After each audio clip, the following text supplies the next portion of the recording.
Hello student, आज के lecture में मैं बताऊंगा आपको जो स्टेन एनर्जी मेथड के कुछ न्यूमेरिकल बताऊंगा। जैसे कि आपको पता है कि स्टेन एनर्जी जो न्यूमेरिकल था हमारा, स्टेन एनर्जी जो हमारा मेथड था, मेथड आपको बताया था कि मेथड क्या होते हैं, मेथड में करना क्या होता है। मैंने एक बार मैं आपको फिर से पुराना ब्रीफ एक वो दे दूँ, समरी दे देता हूँ। समरी में क्या था कि हमने जो अभी स्टेन एनर्जी की बात की है, तो हमने पहले कल बात की थी कि डिफ्लेक्शन डिटरमाइन करना हो, डिटर्मिनेशन ऑफ द डिफ्लेक्शन। तो इसके उसमें हम रेफरेंस में क्या कर रहे थे, हमने तीन मेथड आपको बताए होंगे। एक मेथड आपको बताया था स्टेन एनर्जी मेथड, दूसरा बताया था वर्चुअल वर्क डन मेथड जिसको यूनिट लोड मेथड भी बोलते हैं, तीसरा बताया था कास्टिग्लियानो थ्योरम। तो उसी तीनों में सबसे पहले हम बात करेंगे स्टेन एनर्जी मेथड का। तो स्टेन एनर्जी मेथड में बात हो गई थी कि स्टेन एनर्जी मेथड प्रिंसिपल किस प्रिंसिपल पे बेस्ड है। ये प्रिंसिपल पे बेस्ड है कि एनर्जी कंजर्वेशन वाले प्रिंसिपल पे ये बेस्ड है। तो एनर्जी कंजर्वेशन प्रिंसिपल क्या बोलता है कि टोटल वर्क डन जो होना चाहिए वो total work done is the total strain energy of that material. ठीक है, तो मटेरियल की जो टोटल स्टेन एनर्जी होगी वही उस टोटल वर्क डन या जो लोड की वजह से टोटल वर्क डन होगा उसके बराबर होना चाहिए। इस पे ये बेस्ड है और इसी से हम न्यूमेरिकल सॉल्व करेंगे। तो आपको एक बार और बता दूं, समरी दे देता हूं। आप देखे थे स्टेन एनर्जी, जो strain energy U is equal to था 0 to L m square upon 2EI into d x, ये था आपका। और टोटल वर्क डन जो होता है, टोटल वर्क डन ये आपका होता है half into P into delta. ये आपको दो चीजें हमने बताई थी, इन्हीं दोनों चीजों से हम न्यूमेरिकल सॉल्व करेंगे। तो पहला न्यूमेरिकल जो है मैं लिख दे रहा हूं। एक कैंटिलीवर बीम है, उसको क्या करना है आपको, कैंटिलीवर बीम को हमें डिफ्लेक्शन जहां पे लोड लग रहा है उस पॉइंट पे डिफ्लेक्शन पता करना है। तो मैं क्वेश्चन लिखता हूं, find deflection in cantilever beam under the given load as shown in figure, as shown in figure। तो फिगर भी मैं बता दे रहा हूँ। ये आपका कैंटिलीवर बीम है जी, इसका एक एंड फिक्स है, दूसरा एंड फ्री है, और टोटल जो लेंथ है वो आपका L, और ये है A, ये है B। ठीक है, ये आपका फिगर है। इसमें आपको क्या करना है, इसमें आपको डिफ्लेक्शन कहाँ निकालना है, find the deflection in cantilever beam under the given load. ये गिवन लोड P है, मतलब पॉइंट B पे जो फ्री एंड है, फ्री एंड पे आपको डिफ्लेक्शन निकालना है कि फ्री एंड पे आपका डिफ्लेक्शन कितना होगा। तो इसको हम सॉल्व करेंगे मेथड ऑफ स्टेन एनर्जी से, स्टेन एनर्जी मेथड से हम इसको सॉल्व करेंगे। तो इसको सॉल्व करके देखते हैं स्टेन एनर्जी मेथड से। तो सबसे पहले क्या करेंगे हम, सबसे पहले किसी एक्स सेक्शन पे मूवमेंट लेते हैं,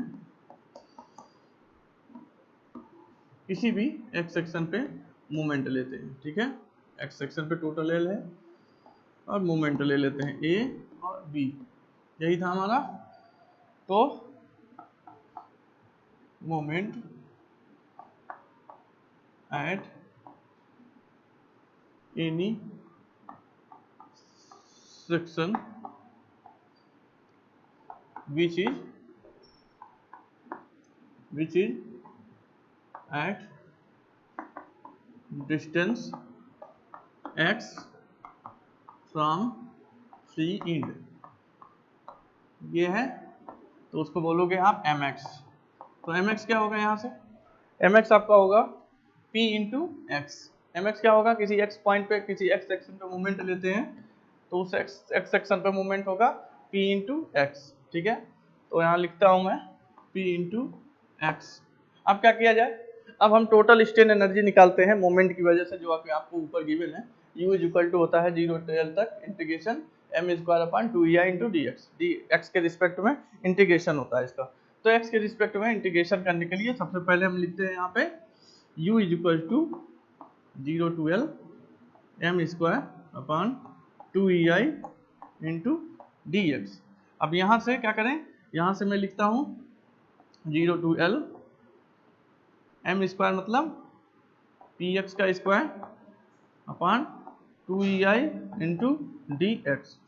अब यहाँ पे देखिए पी एक्स का स्क्वायर मतलब पी का स्क्वायर एक्स का स्क्वायर, फिर मैं लिखता हूँ 0 to L P square x square upon 2EI into d x.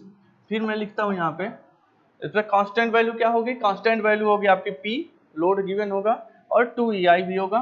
तो हम लिख लेते हैं पी स्क्वायर अपॉन 2EI, कहाँ से, अब इस इंटीग्रेट किसको करना है, एक्स स्क्वायर डी एक्स को। ठीक है, ये हो गया आपका स्ट्रेन एनर्जी। यहाँ पे मैं आपको बता देता हूँ अब क्या करेंगे। फिर मैं लिखता हूँ u is equal to P square upon 2EI into x square d x को आप इंटीग्रेट करोगे तो क्या होगा, एक्स क्यूब बाई 3। कहाँ से कहाँ तक लिमिट होगी इसकी, 0 to L तक। फिर उसके बाद से इसको करिए 0 to L करेंगे तो क्या होगा, P square into L cube by 3 into 2EI means that कि इसकी वैल्यू कितनी आ गई, इसकी वैल्यू आ गई P square L cube upon 6EI। ये हमारी u की वैल्यू आ गई। ठीक है, आपको पता है कि for equilibrium stage of any structure the total work done due to external load should be equals to the total strain energy of that structure। ठीक है, तो टोटल स्ट्रेन एनर्जी हमारा है P square L cube upon 6EI। ये किसके बराबर होना चाहिए, ये टोटल वर्क डन के बराबर होना चाहिए। तो टोटल वर्क डन हमारा यहाँ पे मैं लिख दूँ, टोटल यहाँ पहले लिख दूँ for equilibrium condition, for equilibrium of structure, for equilibrium of the structure total work done is equal to strain energy होना चाहिए, स्ट्रेन एनर्जी। ठीक है, अब क्या करें, अब हम टोटल वर्क डन निकालते हैं।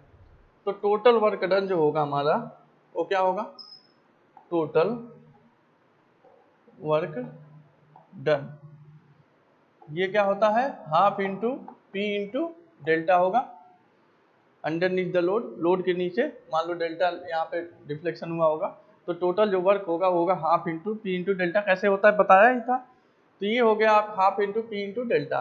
अब यहाँ से लिखोगे इक्विलिब्रियम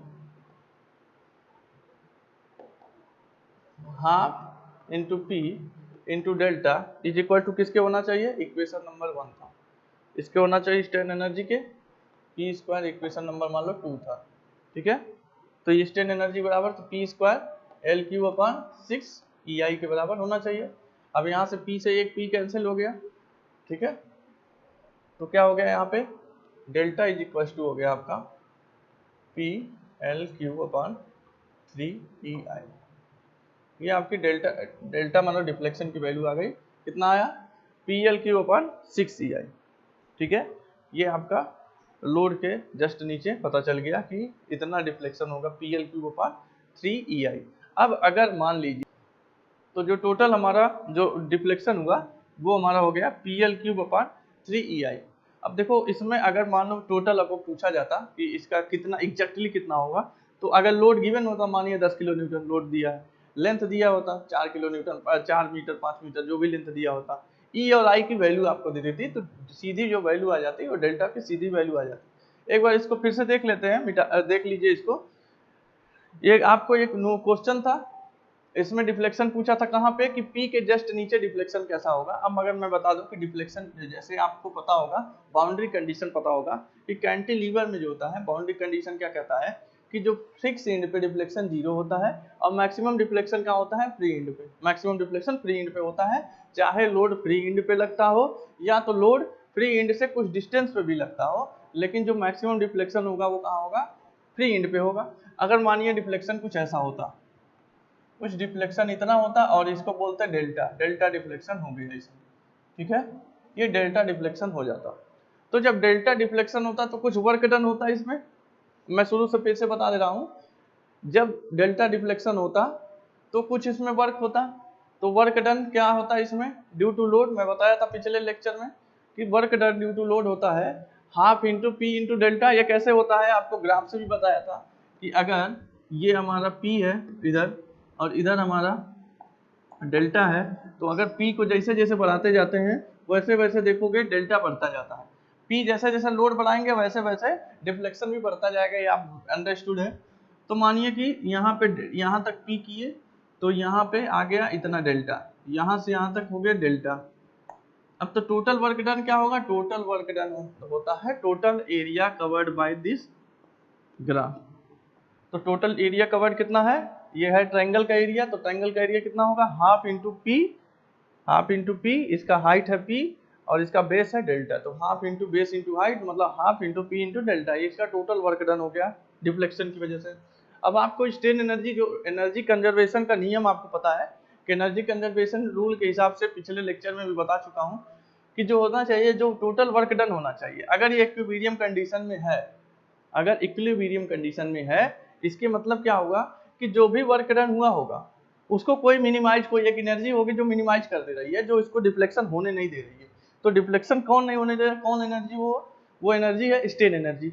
तो स्ट्रेन एनर्जी किसकी वजह से होता है, स्ट्रेन एनर्जी मैंने बोला था कि टोटल जो स्ट्रेन एनर्जी होता है मोमेंट, बेंडिंग मोमेंट की वजह से वो होता है 0 to L लेंथ, तो टोटल लेंथ पे इंटीग्रेट कर लो m²/2 कैसे ये आता है, ये फार्मूला भी मैंने डिराइव कर दिया पिछले लेक्चर में, उसको आप पिछला लेक्चर वीडियो देख लीजिएगा।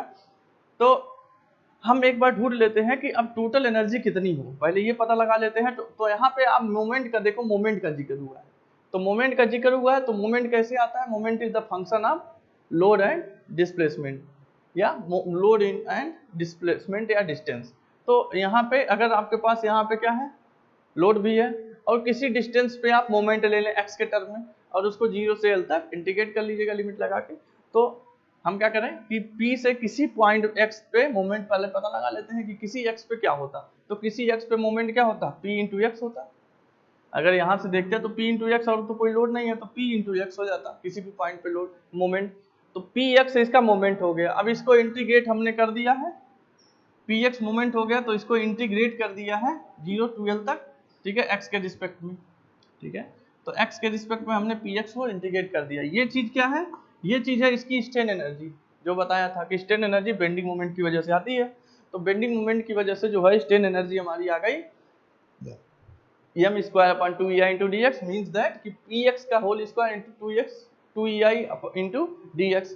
अब px को हमने अब अलग अलग लिख दिया। अब इसमें क्या करना है, वेरिएबल्स को x के रिस्पेक्ट में इंटीग्रेट कर देना है और कांस्टेंट को बाहर रख लेना है। तो इसमें कांस्टेंट वैल्यू क्या क्या है, कांस्टेंट वैल्यू आपकी p है, 2ei भी कांस्टेंट है, गिवन चीजें हैं ये सब, ये दिया रहेगा, ठीक है। तो ये सब चीजें आपने बाहर रख लिया और ये बचा x स्क्वायर को आपने इंटीग्रेट कर लिया x के रिस्पेक्ट में और 0 to L तक लिमिट लगा लिए। तो आपका जो टोटल ये बन के आ रहा है टोटल U, वो टोटल स्ट्रेन एनर्जी है। अब आपको पता है कि टोटल स्ट्रेन एनर्जी किसके बराबर होना चाहिए, total work done by the load. तो हमने क्या किया, for equilibrium of the structure total work done is equal to strain energy. तो इक्विलिब्रियम में तब ये रह पाएगा, ठीक है। तो इक्विलिब्रियम में इसको बनाए रहने के लिए हमने क्या किया, इन दोनों को एक आपस में इक्वेट कर दिया। तो ये दोनों चीजें 1 और 2 को इक्वेट कर दिया। तो 1 और 2 को जब इक्वेट किया है तो यहाँ से हम डेल्टा निकाल लिए, ठीक है ना।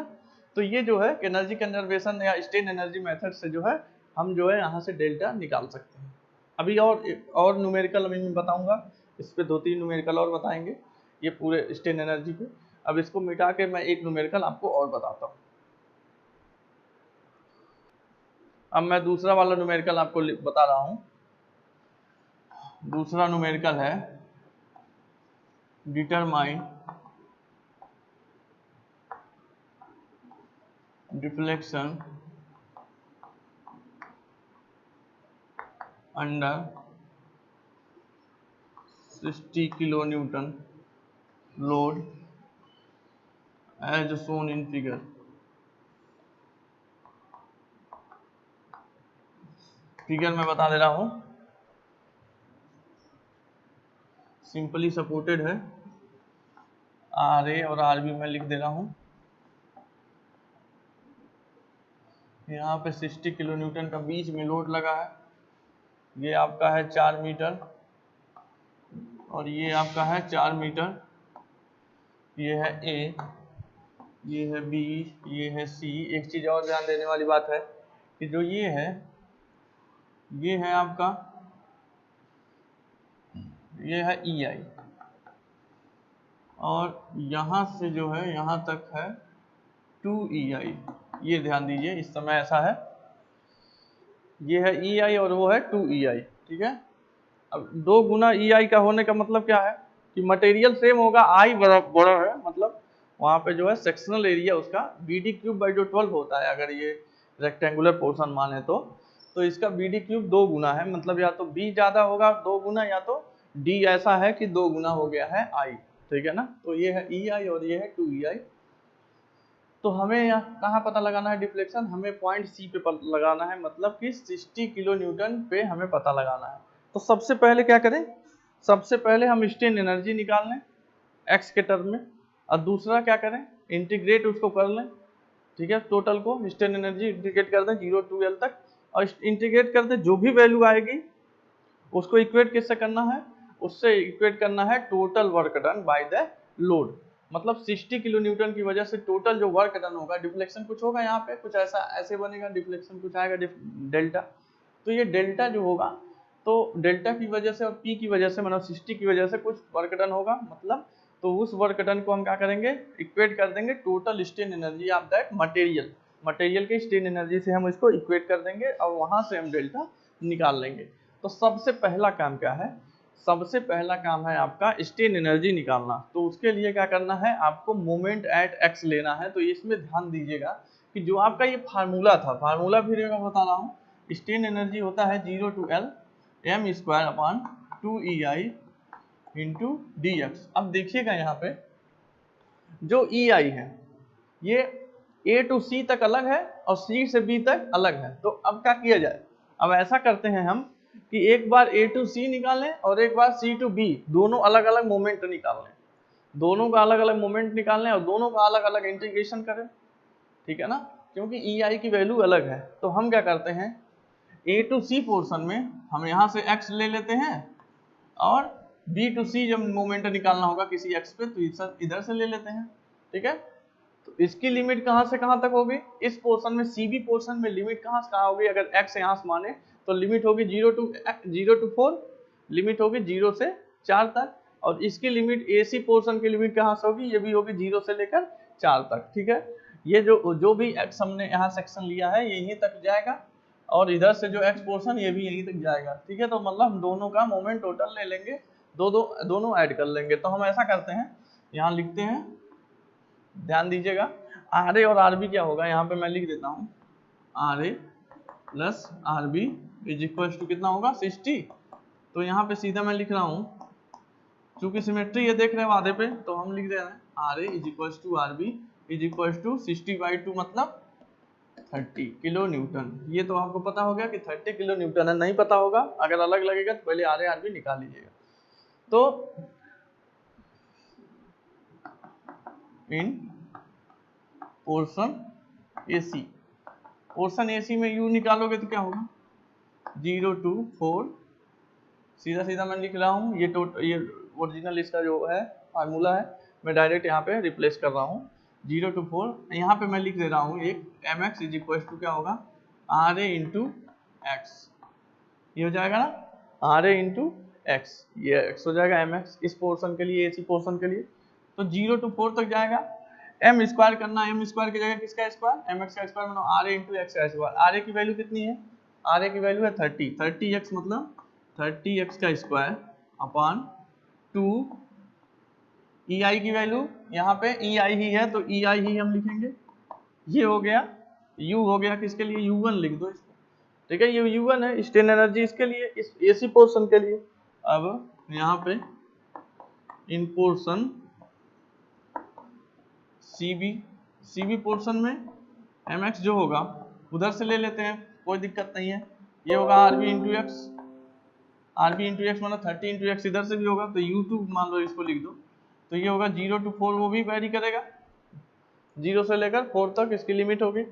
उसके बाद से m स्क्वायर मतलब 30x का स्क्वायर अपॉन 2ei, 2ei नहीं होगा, ध्यान दीजिए। अब 2 इंटू यहाँ पे पहले से ये 2ei है, तो 2 into 2ei into d x, ठीक है। ये हो गया तुम्हारा U1 और U2। अब क्या करेंगे हम, टोटल स्ट्रेन एनर्जी निकालना है ना, total strain energy of structure, तो टोटल स्ट्रेन एनर्जी जो होगा तो क्या होगा, U होगा U1 plus U2, total strain energy, total strain energy U is equal to U1 plus U2, ठीक है।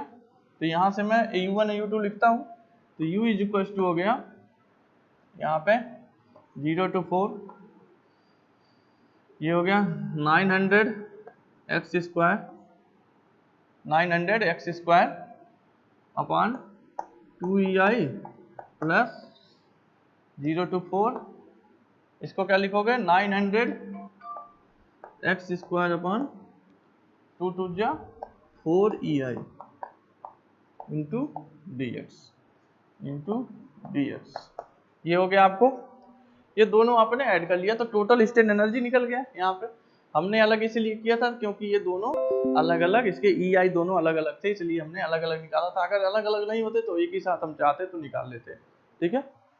अब क्या किया जाए, अब जो है, अब हम आते हैं इन दोनों को कॉमन लेते हैं, तो यहाँ से U इज इक्वल टू, फिर से मैं लिख रहा हूँ 900 upon 2, 900 upon 2ei 0 to 4 x square into d x, और यहाँ पे क्या होगा 900 अपॉन 4 ei,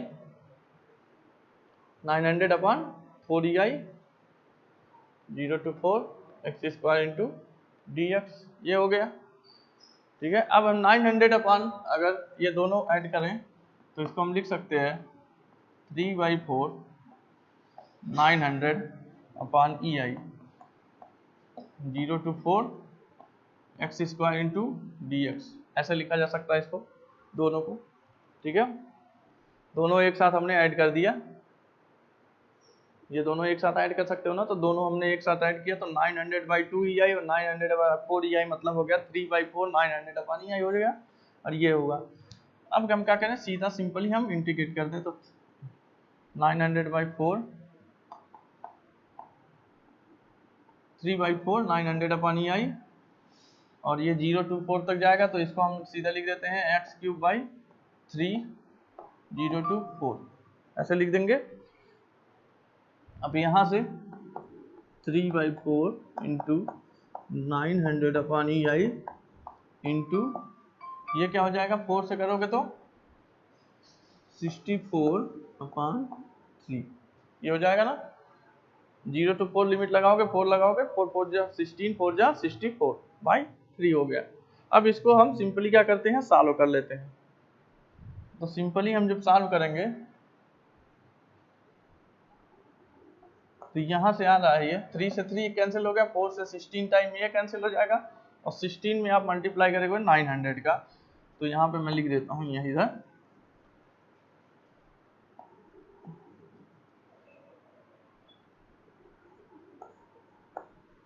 ये हो जाएगा upon ei,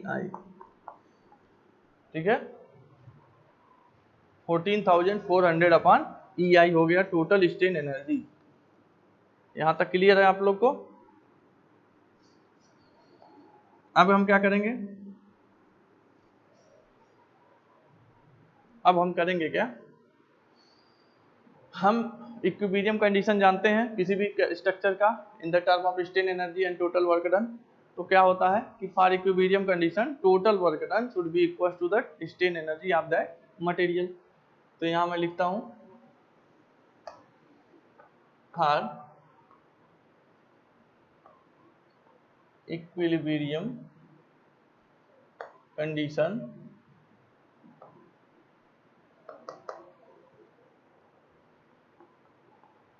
total work done is equal to strain energy. Strain energy तो टोटल वर्क डन पहले हम निकाल लें। तो टोटल वर्क डन निकालना है आपको। टोटल वर्क डन क्या होता है आपका, half into P into delta, delta deflection. ठीक है, तो ये क्या हो जाएगा, हाफ पी कितना है आपका 60 किलो न्यूटन, डेल्टा पता नहीं है, तो ये क्या हो गया 30 into delta. Total work done आपका हो गया 30 इंटू डेल्टा, हो गया ना, यहाँ से 30 इंटू डेल्टा। अब इक्विलिब्रियम कंडीशन के लिए total strain energy total work done के बराबर होना चाहिए, तो मतलब कि 30 इंटू डेल्टा ये बराबर किसके होना चाहिए 14400 बाई ई आई, मतलब 14,400 अपान ई आई के बराबर होना चाहिए। तो यहाँ से अगर डेल्टा निकालोगे तो डेल्टा इज इक्वल टू हो जाएगा 14,400 डिवाइडेड बाई 30 ई आई। ठीक है, अब जब इसको हम सॉल्व कर रहे हैं तो देखेंगे ये आ रहा है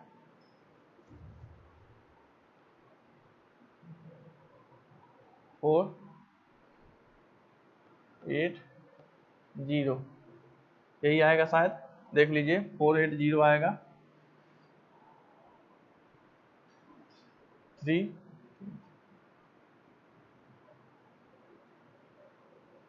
ठीक है 480 अपॉन ई आई, ये वैल्यू आपकी आ गई डेल्टा की 480 बाई ई आई।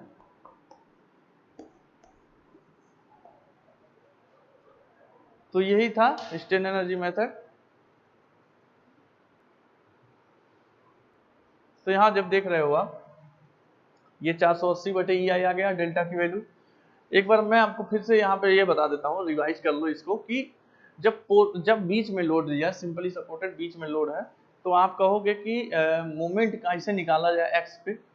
तो चाहते दो तरीका था, या तो आप दोनों अलग अलग मोमेंट निकालिए, ए बी एसी पोर्शन और सी बी पोर्शन अलग अलग मोमेंट निकालिए। दूसरा मेथड आपके पास ये था कि आप जो है यहीं से एक ही साइड से, मतलब कि मैं यहाँ पे मिटा के बता देता हूँ, यहाँ पे इसको थोड़ा सा, आप एक तरीका और था मोमेंट एक ही साथ लेने का, वो था क्या था,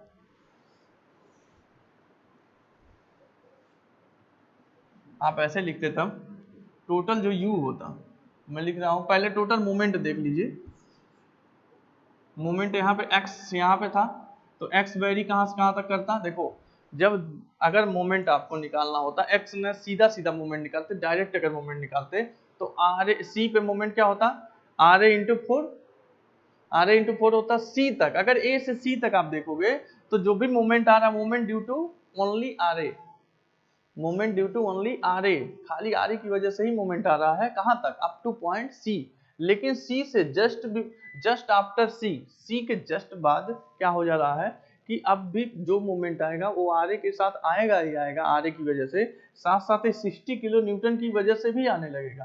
तो वो किस पोर्शन में एक्ट कर रहा है, जैसे ही हम सी टू बी पोर्शन में बढ़ रहे हैं, तो हम किसी भी x के टर्म में हम बना नहीं सकते, अलग अलग बनाना पड़ेगा। तो आप ऐसे भी लिख सकते थे, u इज इक्वल टू, ऐसे लिखते, ये लिखते, लिमिट लगा देता हूँ a से लेकर कहाँ तक, a से लेकर c, लिमिट लगा दो, a से लेकर c लगा दो, और इसके लिए मोमेंट की वैल्यू जो होती है वो क्या होती, वो होती आर ए इंटू एक्स का स्क्वायर अपॉन 2ei प्लस, अब कहाँ से, अब उसके बाद से सी टू बी भी जाते ना, तो सी टू बी लगाते, तो यहाँ से आप देते सी टू बी गए, तो उसके लिए मोमेंट क्या होता, अब मान लो मैं कह रहा हूँ मोमेंट यहाँ कहीं बीच में कितना होता एक्स के रिस्पेक्ट में, तो एक्स के रिस्पेक्ट में क्या होता, अब एक्स मानो कि यहाँ से यहाँ तक एक्स है, मानो कि एक्स यहाँ से यहाँ तक है, तो क्या होता, वो होता आर ए इंटू एक्स, ये तो होता है माइनस, ये भी होता ना 60 इंटू ये डिस्टेंस, मान लो कोई भी x डिस्टेंस होता है, यहाँ से कोई भी x डिस्टेंस यहाँ से यहाँ तक, तो ये डिस्टेंस कितना होता, ये डिस्टेंस कितना होता, ये डिस्टेंस होता x माइनस 4 होता ना, x माइनस 4 ये डिस्टेंस होता। तो आप ऐसे लिखते हैं R A into x minus 60 into x minus 4 upon, ये तो हो गया मोमेंट, इसका स्क्वायर करते और अपान क्या करते, अपान करते 2 ई आई की वैल्यू 2 ई आई ऑलरेडी है इंटू डी एक्स, ऐसे लिखते हैं आप यहाँ पे डी एक्स, ठीक है, ये लिखते, ये टोटल यू हो जाता। चाहते मैंने क्या किया, थोड़ा सिंपल तरीके से आपको वो करने के लिए मैंने क्या किया, एक पोर्शन इधर का इधर के लिए बेंडिंग मोमेंट जो लिया, मैं इधर से एक्स ले लिया और इधर से बेंडिंग मोमेंट लिया, इधर से एक्स ले लिया।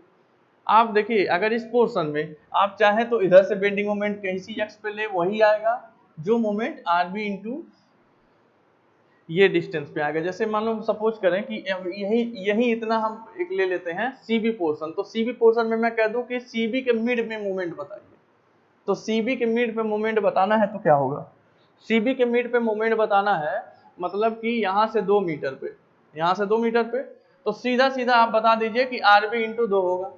आरबी इंटू 2 मतलब कितना, आरबी मतलब 30 किलो न्यूटन और 2 मतलब 2 30 दूना 60, यहाँ पे होगा कितना 60 किलो न्यूटन का, 60 किलो न्यूटन मीटर का मोमेंट आ जाएगा। सीधा सीधा आपने क्या किया, आरबी इंटू 2 कर दिया। अगर आप इधर से लेकर आते, मैं इस साइड से जैसा कि इसमें लिखा है, तो इसमें लेके यहाँ पे निकालना होता मोमेंट, तो इधर से जब आते लेफ्ट टू राइट आते तो क्या लिखते, यहाँ पे मैं कह दूं कि 2 मीटर, इधर से 2 मीटर, तो इधर से कितना होता है, ये इधर से कितना होता है, इधर से 4 और प्लस 2 मतलब 6 मीटर होता ना, इधर से 6 मीटर पे मैं पूछता कि यहाँ पे मोमेंट बताइए सीबी के मिड पे, मतलब यहाँ से 6 मीटर दूर मोमेंट बताइए। ए पॉइंट से 6 मीटर राइट पे हम बताना था तो क्या लिखते, बोलते हैं कि R A into 6 minus 60 into 2, तो आर ए इंटू 6 कितना होता, आर ए मतलब 30 होता ना, आर ए की वैल्यू 30 है, 30 इंटू 6 लिखते 30 इंटू 6 माइनस 60 इंटू कितना डिस्टेंस, ये डिस्टेंस कितना होता है, ये 2 मीटर होता 2, तो कितना हो गया ये 180 माइनस कितना होगा ये 120, तो कितना आ गया ये 60 किलो न्यूटन मीटर आ गया ना, 180 में से 120 घटाए तो 60 किलो न्यूटन मीटर आ गया। आपने क्या किया, आप इस पॉइंट से यहाँ का मोमेंट ले रहे हैं, इस पॉइंट से यहाँ मीट का मोमेंट ले रहे हैं तब भी 60 आया, या तो सिंपल मैंने बताया कि इस पॉइंट से ही डायरेक्ट ले लेते हैं, तो इस पॉइंट से आपने लिया, देख भी लिया, आरबी इंटू 2 कर दिया, आरबी मतलब 30 इंटू 2, तो 30 दूना 60, तो इधर से भी 60 ले लो। तो इसलिए मोमेंट आपके निकालने का अलग अलग वो है, आप चाहिए तो सबको राइट लेफ्ट से राइट लेके चलिए, चाहे तो अलग अलग पोर्शन पे ही निकाल लिए। जो मोमेंट आरबी इंटू ये डिस्टेंस पे आएगा वही मोमेंट इसके और इसकी वजह से यहाँ पे लगे हुए मोमेंट का जो भी वैल्यू आएगा वो इसके बराबर ही होगा। ठीक है, तो 2 तरीका था आपके पास, ये भी तरीका था और जो मैंने बताया वो भी तरीका था, जो आपको अप्रोप्रिएट लगे, जो आपको कन्वीनियंट लगे वो चीजें आप सेलेक्ट कर सकते हो। अब इसको मैं मिटा के तीसरा क्वेश्चन न्यूमेरिकल बताने वाला हूँ। अब तीसरा जो न्यूमेरिकल मैं लिख रहा हूँ यहाँ पे प्रॉब्लम है डिटरमाइन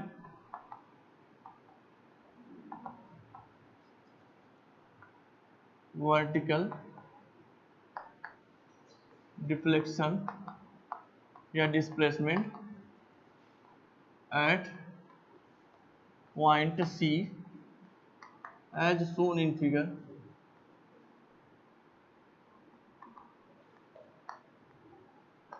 एक सेम है आपके पास इस बार, उसमें आपको वर्टिकल डिफ्लेक्शन मैं यहाँ पे बना देता हूँ, ये है आपका, मैं देख लेता हूँ, ये 4 मीटर होगा और ये होगा आपका 3 मीटर। एक बार मैं देख भी लेता हूँ क्वेश्चन,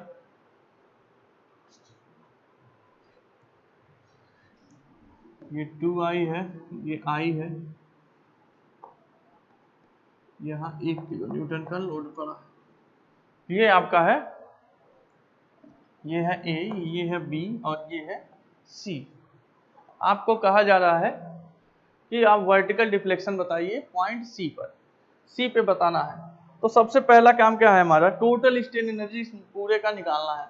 तो टोटल स्ट्रेन एनर्जी आप पूरे का जब निकालेंगे तो किसका किसका स्ट्रेन एनर्जी निकालना पड़ेगा, स्ट्रेन एनर्जी आप A B and strain energy आप बी सी, और दोनों स्ट्रेन एनर्जी को जोड़ दीजिएगा। और उसके बाद से क्या करना है, इसको हम टोटल वर्क डन जो डिफ्लेक्शन इसमें हो रहा होगा सी पॉइंट पे, वो उसकी वजह से वर्क डन होगा, उस वर्क डन पे हम दोनों इक्वेट कर देंगे, तो हमारा टोटल क्या निकल के आ जाएगा, हमारा जो है जो भी डिफ्लेक्शन हमारा होगा वो निकल के आ जाएगा। यहाँ पे दो आपको गिवन डेटा है, मैं वो भी लिख दे रहा हूँ। गिवन डेटा है आपके पास, ई की वैल्यू है वो है हमारी 200 किलो न्यूटन पर mm पावर 4 पर mm स्क्वायर, और आई की जो वैल्यू है वो आपकी है 30 इंटू 10⁶ mm पे पावर 4। ये आपकी दो गिवन वैल्यू है, ई और आई की वैल्यू गिवन है, ठीक है। तो आप क्या करेंगे, सबसे पहले आपको स्ट्रेन एनर्जी निकालना होगा। तो स्ट्रेन एनर्जी निकालने के लिए सबसे पहले फ्री बॉडी डायग्राम हम बना के देख लेते हैं कि फ्री बॉडी डायग्राम के हिसाब से क्या क्या होगा। तो हम निकालते हैं या बी डी, तो या बी डी निकालते हैं, या बी डी बताओगे तभी तो हम मोमेंट पता लगा पाएंगे, या बी डी या पोर्शन बी सी, ठीक है। तो पोर्शन बी सी का जो है बी डी होगा 1 किलो न्यूटन, यहाँ भी 1 किलो न्यूटन होगा। इक्विलिब्रियम कंडीशन में फ्री बॉडी डायग्राम बनता है, तो इक्विलिब्रियम कंडीशन में आपको दिखाना पड़ेगा। अब इसकी वजह से यहाँ पे मोमेंट कितना पड़ रहा होगा, एक, यहाँ 3 मीटर है ना ये, तो कितना मोमेंट यहाँ आ रहा होगा, यहाँ पे मोमेंट आ रहा होगा 3 किलो न्यूटन मीटर का मोमेंट आ रहा होगा। कैसा आ रहा होगा, ये क्लॉकवाइज आ रहा होगा। तो जब क्लॉकवाइज मोमेंट आ रहा है, इसके मतलब यहाँ पे इसको इक्विलिब्रियम में रखने के लिए आप यहाँ लिखोगे 3 किलो न्यूटन मीटर का एंटी क्लॉकवाइज मोमेंट यहाँ बनाओगे। फ्री बॉडी डायग्राम ऐसे ही बनेगा, जितना भी मूवमेंट इसकी वजह से यहाँ आना चाहिए उसी के इक्वल एंड अपोजिट यहाँ पे मूवमेंट आ रहा होगा, तभी तो इक्विलिब्रियम कंडीशन में होगा ना। ये तो 3 किलो न्यूटन मीटर का आपने जो है क्लॉकवाइज, ये कैसा था, ये क्लॉकवाइज था, ये अपने एंटी क्लॉकवाइज बनाना, ये आपको बनाना है इधर से, ये आपको बनाना है, बनाओ ऐसे और ऐसे, ठीक है। ये हो गया आपका एंटी क्लॉकवाइज, ठीक है। एंटी क्लॉकवाइज मूवमेंट यहाँ पे होगा, तभी ये इक्विलिब्रियम कंडीशन बना है। अब बनाए अगर फिर F B D of A B का एफ बी डी बनाएंगे तो क्या होगा, यहाँ पे 1 किलो न्यूटन, यहाँ पे 1 किलो न्यूटन, और यहाँ पे देखें यहाँ पे एंटी क्लॉकवाइज मूवमेंट हो रहा है। तो इस वाले पोर्शन में क्या हो रहा होगा, इस बी वाले अगर इक्विलिब्रियम में इसको बनाए रखना है, तो इस वाले पोर्शन में अगर यहाँ पे बी टू सी अगर यहाँ पे एंटी क्लॉकवाइज पड़ रहा है, तो इसमें क्लॉकवाइज पड़ना चाहिए, तभी तो दोनों बैलेंस रहेंगे। तो यहाँ पे हम दिखाते हैं क्लॉकवाइज मूवमेंट, क्लॉकवाइज मूवमेंट कितना, 3 किलो न्यूटन मीटर का, ठीक है। और यहाँ पे क्लॉकवाइज है, तो यहाँ पे एंटी क्लॉकवाइज मूवमेंट ऑलरेडी लग जाएगा। चूंकि ये है fix and movement, fix and है, तो यहाँ पे तो मूवमेंट आएगा नहीं, ठीक है। तो हम खाली एरो से दिखाते हैं, ठीक है ना। अब ये फ्री बॉडी डायग्राम बन गया दोनों का। अब इसमें आपको क्या करना है, किसी भी एक्स सेक्शन यहाँ पे ले लो, एक्स सेक्शन ले लो और वहां पे मोमेंट निकाल लो। तो हम यहाँ पे एक लिखते हैं छोटा सा पोर्शन ओरिजिन मोमेंट, ठीक है। ये 3 चीजें मैं लिख रहा हूं अलग अलग सहूलियत के लिए आपके। तो यहाँ पे पोर्शन क्या है, पोर्शन है आपका BC और एक पोर्शन है आपका AB। पोर्शन BC में ओरिजिन आपका है B, ओरिजिन सॉरी C है, और आपका जो AB का जो पोर्शन है उसका है B ओरिजिन। और मोमेंट क्या होगा यहाँ पे x के टर्म में, वो होगा 1 इंटू एक्स होगा। BC पोर्शन में मोमेंट क्या होगा x के इस रिस्पेक्ट में 1 इंटू एक्स होगा, मतलब हम सीधा सीधा लिख देते हैं x। और AB पोर्शन में मोमेंट क्या होगा, AB पोर्शन में जो मोमेंट आ रहा है वो आ रहा है 3 किलो न्यूटन का, ठीक है ना। यहाँ मैं लिख दे रहा हूँ 3 किलो न्यूटन मीटर का, यही मोमेंट आ रहा है।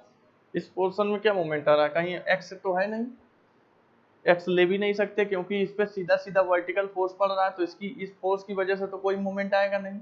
वो जो यहाँ पे फोर्स लगा था उसकी वजह से यहाँ पे इस बी पॉइंट पे मूवमेंट आया है 3 किलो न्यूटन मीटर का, जो मैंने डायरेक्ट लिख दिया 3 किलो न्यूटन मीटर, और throughout length A to B ये 3 किलो न्यूटन मीटर ही होगा। ठीक है, ये हो गया हमारा। अब हम क्या करते हैं, स्ट्रेन एनर्जी निकालते हैं बीसी के लिए और एबी के लिए। ठीक है, तो हम क्या करें, स्ट्रेन एनर्जी U जो होगा U होगा UAB प्लस UBC, दोनों का अलग अलग स्ट्रेन एनर्जी निकाल लिए। तो UAB का स्ट्रेन एनर्जी मतलब किसी भी चीज का स्ट्रेन एनर्जी मतलब क्या होगा 0 to L, और आपका आप चाहे तो यहाँ पे लिमिट भी लिख सकते थे, ओरिजिन मोमेंट और लिमिट भी लिख देते। यहाँ पे आप एक लाइन और लिख देते, मैं लिख देता हूँ यहाँ पे एक लाइन और लिख देते आप, लिमिट ना भी लिखो अगर तो आपके सहूलियत के लिए, ये ना भी बनाओ, अगर आप सीधा सीधा लिख पाओ तो लिख लो। लिमिट BC की लिमिट कहाँ से कहाँ तक है, B से C की लिमिट है 0 to 4, और A to B की लिमिट है ये 0 to 3, यही है ना, नहीं 0 to 3 है ये, BC की लिमिट है 0 to 3 और इसकी लिमिट है 0 to 4। ठीक है, ये लिमिट हो गया। अब यहाँ पे U इज इक्वल टू क्या होगा UAB प्लस UBC। ठीक है, अब मैं लिख रहा हूँ UAB क्या होगा 0 to 4, AB की वैल्यू कितना है, AB का 0 to 4 है m स्क्वायर मतलब 3 का स्क्वायर अपान 2EI। अब देखिएगा ध्यान से, ये पहले से 2I है, AB पोर्शन में I की वैल्यू ऑलरेडी 2I है, तो 2EI के जगह हम I ने लिख के 2E इंटू 2I लिखेंगे इंटू dx, और प्लस यहाँ से लिमिट 0 से 3 तक है, किसकी लिमिट BC की, m स्क्वायर मतलब किसका स्क्वायर, m स्क्वायर मतलब x का स्क्वायर अपॉन 2EI। या देखो यहाँ पे I की वैल्यू I ही है BC पोर्शन में, इंटू dx, ये दोनों हो गया। अब इसी को हम सॉल्व कर लेते हैं, तो इसको जब हम सॉल्व करेंगे तो ये होगा हमारा यहाँ पे देखिए 0 to, मैंने कॉमन ले ले रहा हूँ 9 अपान 2 दूना 2 2 जा 4, 9/4EI, और अंदर क्या रहेगा dx हो गया, प्लस 0 to कहाँ तक रहेगा ये 0 to 4 तक, प्लस इसमें क्या रहेगा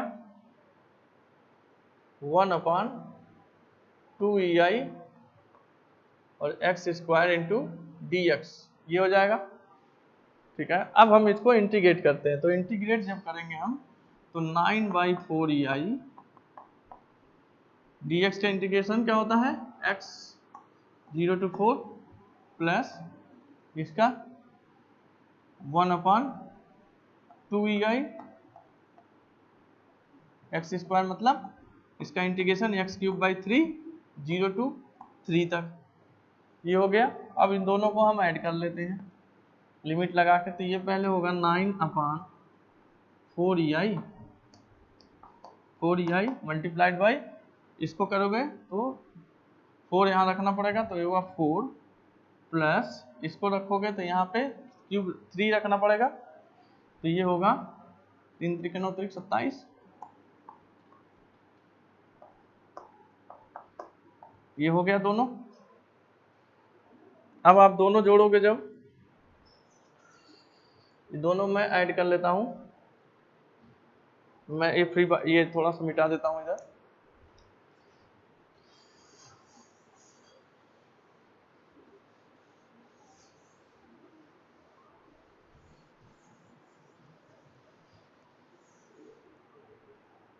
तो यहाँ पे जब देखोगे u इज इक्वल टू, यहाँ पे कहाँ गया ये है 4 से 4 कैंसिल हो गया, ये बचा 9/EI प्लस ये 27/6 मतलब कितना हो गया 4.5/EI, टोटल EI कितना हो गया हमारे पास 13.5/EI।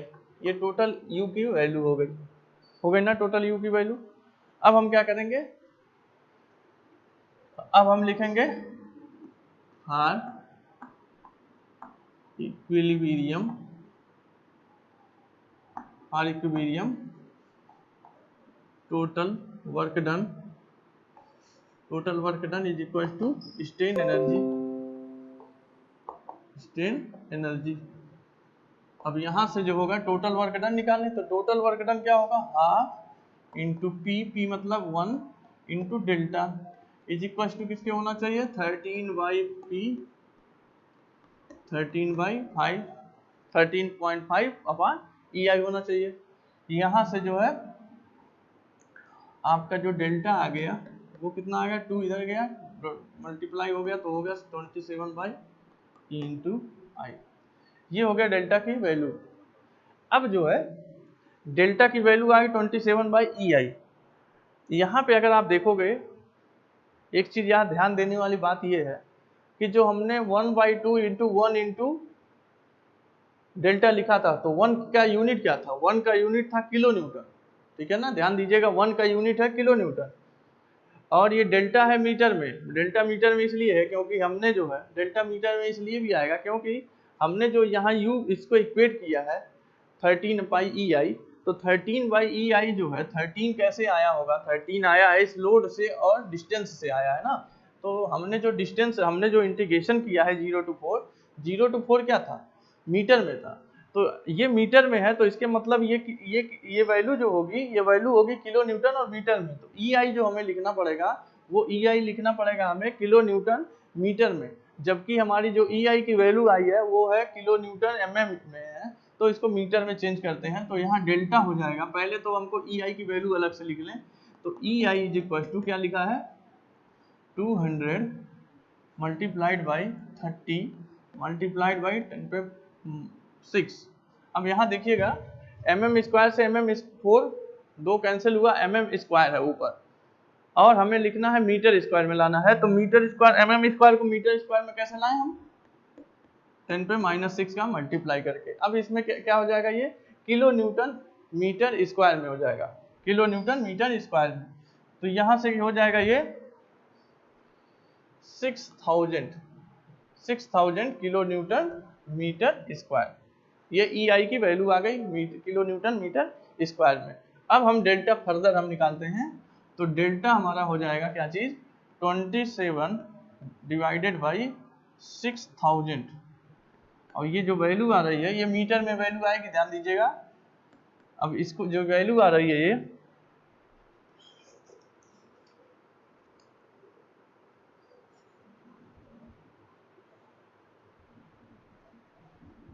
0.045 मीटर, ठीक है।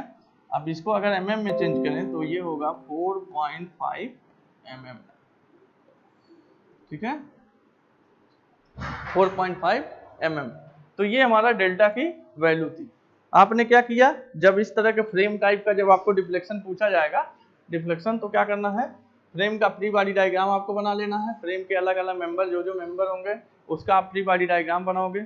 अब फ्री बॉडी डायग्राम बनाओगे तो अलग अलग मेंबर का जो बेंडिंग मोमेंट अलग अलग कितना होगा इन द टर्म ऑफ एक्स हो या तो डायरेक्ट जो भी बेंडिंग मोमेंट आ रहा है डेवलप हो रहा है वो पता लगेगा कैसे, फ्री बॉडी डायग्राम से। जैसे फ्री बॉडी डायग्राम जब बनाया तो मुझे पता चला कि ए बी पोर्शन पे जो बेंडिंग मोमेंट आ रहा है वो आ रहा है 3 किलो न्यूटन मीटर का बेंडिंग मोमेंट आ रहा है। तो इससे हमें पता चल जाता है कि बेंडिंग मोमेंट एग्जैक्टली हो कितना रहा है।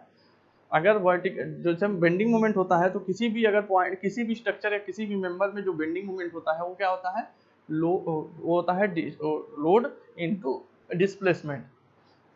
तो लोड इनटू डिस्प्लेसमेंट मतलब तो हमारा डिस्प्लेसमेंट जो होता, तो 1 किलो न्यूटन की वजह से डिस्प्लेसमेंट हमारा जो जो डिस्प्लेसमेंट होता है वो 3 तक ज़्यादा यहाँ पर। लेकिन जब हम बी पॉइंट से ए टू बी आए हैं तो वहाँ पे जो लोड तो था लेकिन डिस्प्लेसमेंट 0 था, इस वजह से वहाँ पे बेंडिंग मोमेंट यहाँ पे इसकी वजह से कुछ नहीं आया 1 किलो न्यूटन की। जो 1 किलो न्यूटन यहाँ था उसकी वजह से जो इस पॉइंट पे फ्री बॉडी डायग्राम हमने बना के दिखाया, तो वो जो वो हमारा बेंडिंग मोमेंट डायग्राम से आ रहा था 3 किलो न्यूटन मीटर का, वही throughout the A to B हमारा बेंडिंग मोमेंट होगा। तो इसको हमने अलग अलग, फिर उसके बाद क्या किया, दोनों स्ट्रेन एनर्जी को अलग अलग ऐड कर लिया। A to B strain energy and B to C strain energy, दोनों स्टेन एनर्जी को ऐड करा।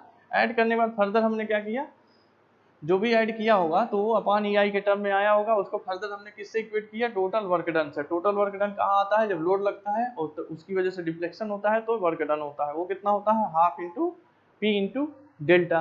तो हमने इक्वेट कर दिया दोनों एक दूसरे को, तो इक्वेट कर दिया तो हमें एक डेल्टा की वैल्यू मिल के आई, जो भी आई होगी तो अपॉन ई आई के टर्म में आई। अगर ई आई दिया है आपको क्वेश्चन में तब ई आई का वैल्यू रिप्लेस करिए, और ध्यान दीजिएगा ई आई अगर यहाँ पे अगर किलो न्यूटन में है और ये डिस्टेंस मीटर में है, तो ध्यान दीजिएगा ई और आई की जो वैल्यू होगी वो भी आपको किलो न्यूटन और मीटर में ही चेंज करनी है। लेकिन अगर यहाँ एक एमएम में दिया होता, मेंबर का लेंथ यहाँ एमएम में दिया होता, और ये अगर न्यूटन में दिया होता और ये एमएम में दिया होता, लोड न्यूटन में देता, तो इन दोनों ई और आई को आप न्यूटन में चेंज कर लेते।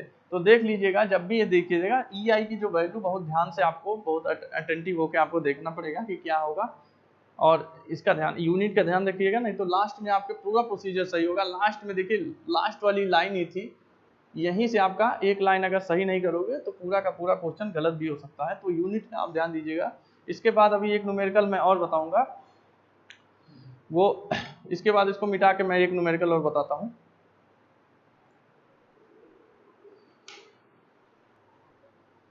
तो ये जो इतने थे, अब आगे वाला एक वीडियो में बनाऊंगा, उस वीडियो में एक दो न्यूमेरिकल और करा दूंगा, ठीक है, उसको देख लीजिएगा। मेथड यही सेम है, आपको क्या करना है, स्टेन एनर्जी पहले निकाल लेना, यू की वैल्यू एम स्क्वायर अपॉन 2 ई आई इंटू डी एक्स से, उसके बाद से उसको टोटल वर्क डन के इक्वेट कर देना है, तो वहां से जो डिफ्लेक्शन निकल जाएगा। अगर आपको लोड भी निकालना हो और डिफ्लेक्शन दिया हो, कभी कभी ऐसा भी होता है कि बता दिया कि पी लोड लग रहा है, उसके नीचे कुछ समथिंग डिफ्लेक्शन दिया हो, डिफ्लेक्शन की वैल्यू दे दी हो, तो आप क्या करोगे, वही वाली एनर्जी कंजर्वेशन थ्योरी, मतलब कि total work done is equal to strain energy से आप चाहो तो लोड भी निकाल सकते हो। क्योंकि यहाँ पे आपने देखा होगा अगर आपको इसमें ये नोन होता और लोड अननोन होता तो आप लोड भी आसानी से निकाल सकते थे।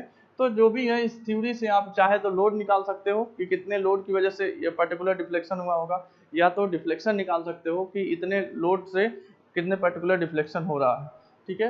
तो अगले वाले हम वीडियो में मैं बता दूंगा आगे जितने न्यूमेरिकल होंगे, स्टेन एनर्जी मेथड का एक दो न्यूमेरिकल बता दूंगा, उसके बाद और बात करेंगे हम यूनिट लोड मेथड की बात कर लेंगे अगले वाले उसमें। Thank you so much for watching this video.